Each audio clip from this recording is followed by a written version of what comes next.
1 3/4 over 4, you know, stuff like that. You know, I just, well, I mean, I'll look at them, but, yeah, you know, I mean, what, you know, how much numbers do you need for, you know, you're playing one of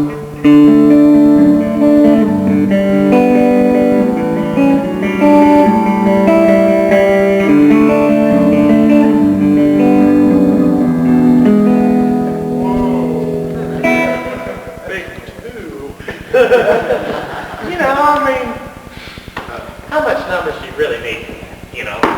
How does the number system work? Okay, I'll tell you this is funny. All right, you know how harmonized scale system works. It's 1 major 7, 2 minor 7, 3 minor 7, 4 major 7, 5 dominant, 6 minor 7, 7 minor 7 with a flat 5 or half diminished, whichever you call it, and 8 is the same as 1, right? Okay, there 2 means a dominant 7-2. In other words, if you're in C, it don't mean D minor, it means D7. You know what I mean? That's the way their 2 works there. So it's kind of primitive, you know, but that's what it is. That's what they mean by numbers. And 4 doesn't mean, that's right, 1 is always C major, all right? 2 would be D7, unless they write 2 minor. Now they'll write 2 minor. Otherwise, it's D7.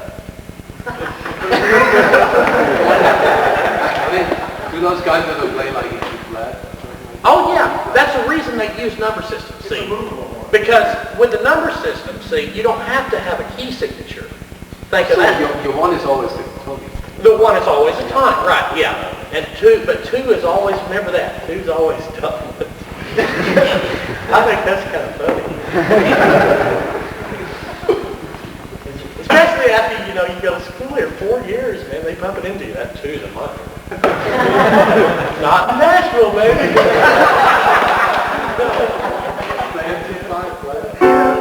That's it, man. And the reason they use it is because they've inevitably got these clowns that come in there that want to be a singer, you know, a singer, you know. And they got 3 or 4 country tunes, and about every 1 out of 1,000 of them is pretty good, you know. But the other 999 are the screwballs, man. But they got some money together, and they're coming in there to do a demo session, you know.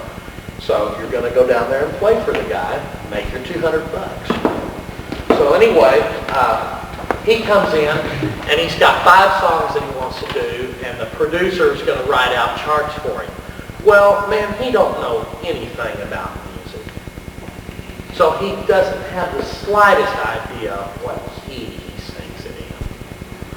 So they just write out these numbers, and that way it doesn't matter what key it's in. It's just whatever key it's in, the 2's dominant. Yeah, so that, yeah, it is funny. But anyway, that's kind of the way it is. Actually, what is the scene like? What is the scene like? Well, it depends on who you are. You know, if you're Mark O'Connor, it's a, you know, close to $1 million a year business.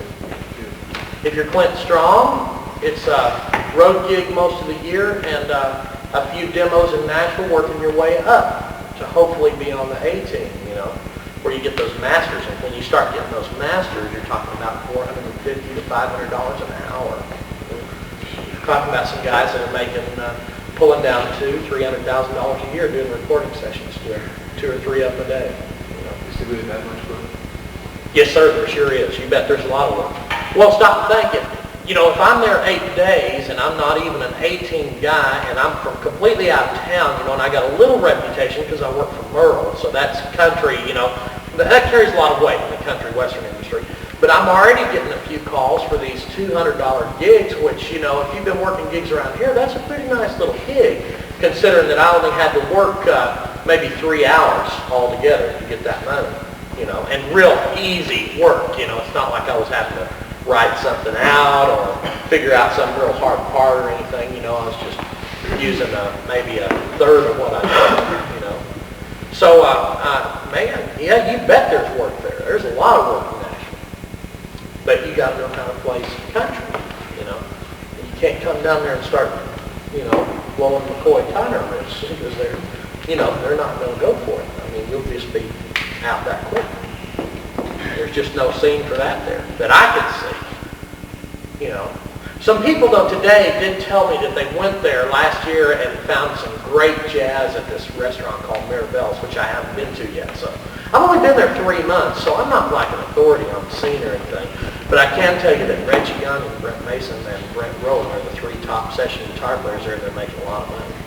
And Pig Robbins is one of the top piano players.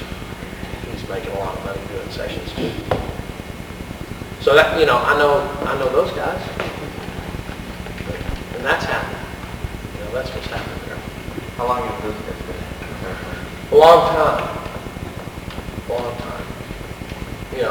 It takes a long time to get established and get on one of those, what they call the A team.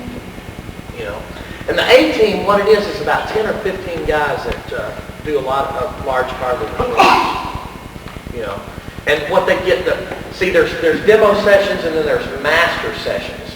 A master session is going to be a record on a major label. It pays a lot.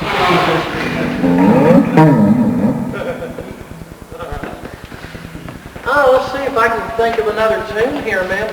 We'll play another one.